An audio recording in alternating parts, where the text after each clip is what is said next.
I am made of questions. Oh my gosh. I feel really bad for our really good friend Stephen Yates today because he opens his mind for us like a walking encyclopedia and can answer and handle any question that you throw at him. As you know, our very good friend Stephen Yates at YatesComs on Twitter, foreign policy expert. He served in the Bush White House advising former VP Dick Cheney, had headed up Radio Free Asia until the commies tried to get him out of there.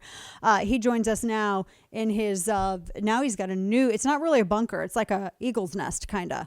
Now he Yeah. joins us from a new location. Stephen, always so good to see you. So, first off, there's a couple of questions because we're I wanted let me just start. We played that to come in, but I wanted to pull up this story that I had for you. This was from testimony that U.S. Strategic Command Admiral Charles Richards gave in April 2021 to Congress, where he said that the United States might well face a two-front or even a three-front war if Russia were to invade Ukraine and or Eastern Europe nations, China were to attack Taiwan, and North Korea were to attack South Korea simultaneously in coordination.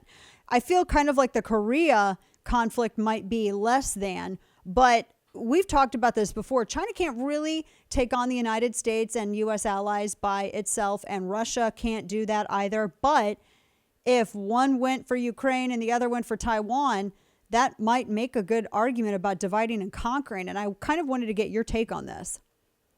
Yeah, well, it would be a concern to me if the United States was trying to do all these things on its own. We have incomplete lessons and transformations from the 4 years of the Trump administration, where we tried to work with our allies to balance more of the burden that they would share, increase some of their independent defense capability, so that countries like Russia and China can't do something like trying to take the United States on a two-front war situation. If there had been sensible minds instead of people going into orange man bad rage for 4 years, we could have had a much more capable Europe that was spending more of its own GDP on its own defense, so that when there's a challenge in Europe, European allies who say they support freedom could come to the aid of the Ukraine or whomever else is in need to try to bolster deterrence and defense. That way, it's not a U.S. versus Russia scenario. Same goes for China and trying to balance things out. For too long, we were holding our allies back. We called it an umbrella, but really it was kind of a straitjacket on us. And it makes things too easy for bad guys to pretend like it's just them versus up instead of them versus the free world, which is what these guys are. They hate the free world. They're trying to revise sort of the rules of trade, the rules of an ordinary society. They don't like freedom and democracy so much unless they can use it for themselves. But bad on us for doing a less effective job in empowering others to act alone. A bunch of independently capable democracies is way more of a headache for these guys. Yeah. And that's what we should be bolstering. How much does I'm going to pivot and look at China here momentarily, but how much does Belarus complicate this? Because we know Lukashenko's BFFs, for the lack of a better way to put it, with Putin, very much a tyrant. He's the guy that wanted to make sure that journalist that was on that commercial flight, that got redirected. So we would call it hijacked, but to use the press's term, redirected, so that they could imprison this guy for criticizing the tyranny of Lukashenko. And so now you have these reports of migrants that are being armed by Belarus, by their military, and trying to get into Poland. And now the EU is considering, of all things, building a wall. I've got to get your take on this. And how much does this complicate this issue or add to it? It seems really like Russia is using Belarus as a front. Well, holy moly, I don't know who ever heard of a story of immigrants coming across illegally and armed to potentially destabilize a free and democratic people. This is just hitting me like a tremendous bolt out of the blue. Right. For heaven's sake, bad guys around the world see what they can do with impunity against the United States of America. Probably a safe bet we won't do jack squat about what they do in other parts of the world in this regard either. And so I think that basically the smoothing over of the idea of sovereignty and borders and normal international relations for centuries, which is basically the globalist nirvana, we're seeing the consequences of that. Now, I think when you see Belarus, it's basically a little Soviet action going on there. And it is destabilizing. It is a problem, but the response to it, hate to sound like a broken record, is going back to what we were saying before. We got to help the others be in a better position to help themselves, whether they need to be strengthened economically, whether they need to buy defense material, whether they need to have technology and means to improve surveillance and security on their own borders.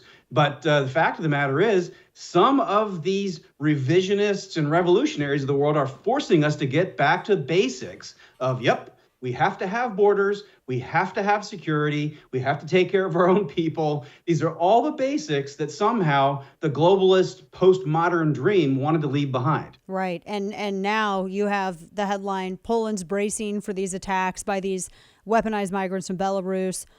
They're looking at two of the crossing points because they said they've dealt with attacks on this before. In the meantime, you have Russia that's continuing to build up a presence on the border there with Ukraine. They've been doing that for some time. And then looking around now, pivoting to China, I wanted to start with this. I'm pulling this. I told you, made of questions today. So U.S. Space Command apparently, and this is coming from a couple of different tech and space entities. U.S. Space Command, they were talking about a debris generating event in outer space, and they were working to characterize the debris field to continue to ensure that all spacefaring nations have the information necessary to maneuver satellites if impacted. I'm not trying to put on a tinfoil hat and ask whether or not China or Russia created a space debris field by testing and launching any kind of anti-satellite something. But I mean, I just want to maybe ask your thoughts. Yeah. Well, we do have a finite number of actors in space. I'd like to believe it's not Americans bumbling and bumping into things of our own. We do that plenty at home and down here on the Earth. But I think in space, a lot of what's been going on commercially, especially, I like the fact that the private sector is vested in all of this, because just like environmentalism on Earth, when you are vested in taking care of the quality of your resources, then you're going to be cleaner and more efficient because you want them to last. So if you got people like Elon Musk and others out there with Skynet trying to put something up there and they own it and they got to protect it, my guess is they'll be in a good position to be good stewards. I don't give them a blank check, but it's a lot cheaper and easier to make problems. And that's why when I look at China and Russia, I think, yeah, it's really kind of plausible that they could be rolling some things up there, kind of like a bowling ball going down a random lane to hit a few things. It's relatively cheap and easy, really hard and expensive to try to defend and fix. And so going in assumption has to be along these lines. But since we're in space, I don't want to completely use the force to give an answer. I don't know who's doing this, but I think we've got a short list and we've got some reasonable suspects on that list. Yes. Okay, so moving fully now to China, the Evergrande, basically, as we were talking about it, China's version of BlackRock, defaulting on payments, set for bankruptcy. You and I have discussed this before, and you've always have held the position that China alone can't really cause too terribly much trouble at this point, just because their economy is in such shambles. This is further proof of this. And I wanted to talk to you a little bit about this, because is this just I can't imagine them bouncing back from such a bombshell like this. They said that DMSA was preparing bankruptcy proceedings against Evergrande. They were holding other talks. They tried to make one payment, but that was just like one. How much does this kneecap China's ability to actually cause further trouble beyond what they're doing in the Pacific? Well, in an odd way, I've talked frequently that I think that when our president and our leadership are weak, that is provocative. It makes others see advantage.